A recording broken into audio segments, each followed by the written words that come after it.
नमस्कार प्यारे बच्चों, आज का विषय है अपने लक्ष्य पर ध्यान दो। मैं एक वाक्य सुनाता हूं।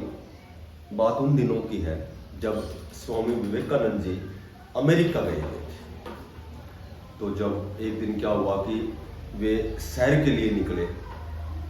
जब एक पुल के पास पहुंचे तो उन्होंने देखा कि वहां बहुत से बच्चे इकट्ठे हो रहे हैं और पुल के नीचे बहुत बड़ी नदी में अंडों के छिलके तैर रहे थे। उन बच्चों ने क्या किया कि एक एक करके सभी ने बंदूक से निशाना लगाया, लेकिन किसी का निशाना स्टिक नहीं था, किसी का निशाना सही नहीं था। विवेकानंद जी ने सोचा कि क्यों ना मैं भी कोशिश करके देखूं।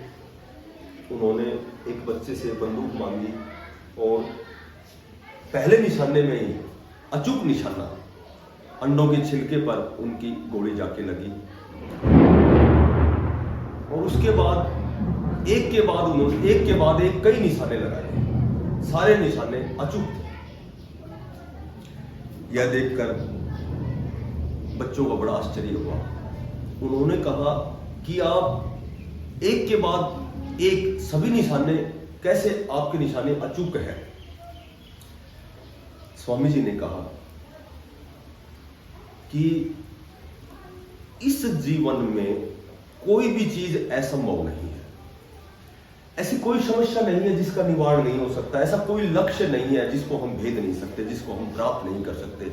ऐसा कोई लक्ष्य नहीं है जिसको हम अचीव नहीं कर सकते, जिसको हम गेन नहीं कर सकते, बशर्ते कि हम कंसंट्रेट होकर, केंद्रित होकर उस लक्ष्य की ओर पूरी मेहनत, कठोर साधना, पूरी निष्ठा के साथ उस लक्ष्य की ओर अग्रसर होकर सही दिशा में यदि हम प्रयास करते हैं तो हम अपने लक्ष्य को अचीव करते हैं। एक बार क्या हुआ था कि कौरवों पांडवों के गुरु द्रोणाचार्य जी जब उनकी परीक्षा ले रहे थे तो एक पेड़ पर चिड़िया बैठी थी। सभी का बारी बारी से उनका नंबर आया। दुर्योधन से पूछा कि आपको क्या दिखाई देता है? तो उसने कहा मुझे पेड़ों पर टहनियां, पत्ते। सभी ने अलग अलग जवाब दिए। पर जब सबसे बड़े धनुर्धारी अर्जुन से पूछा गया तो उन्होंने कहा कि मुझे केवल और केवल इस चिड़िया की आंख दिखाई देती है। इसीलिए वो सबसे बड़े धनुर्धर बने। तो प्यारे बच्चों, जब हम कोई लक्ष्य निर्धारित करते हैं तो केवल अर्जुन की तरह हमारा जो ध्यान है केवल लक्ष्य पर होना चाहिए। बाकी अनावश्यक चीजों को मत देखो, दाएं बाएं कुछ मत देखो। विवेकानंद जी ने कहा है कि जब कोई एक कार्य करते हो तो उसी कार्य में अपनी आत्मा को डाल दो।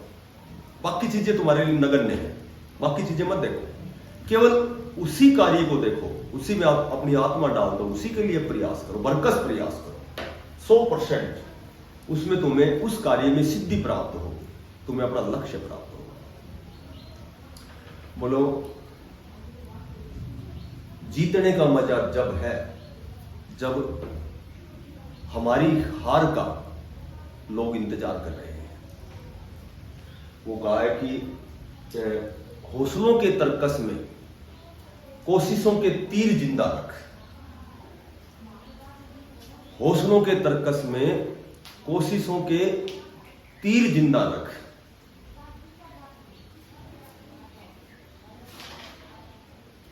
हार जाओ चाहे जिंदगी में सब कुछ, लेकिन फिर से जीतने की उम्मीद जिंदा रख। थैंक्स।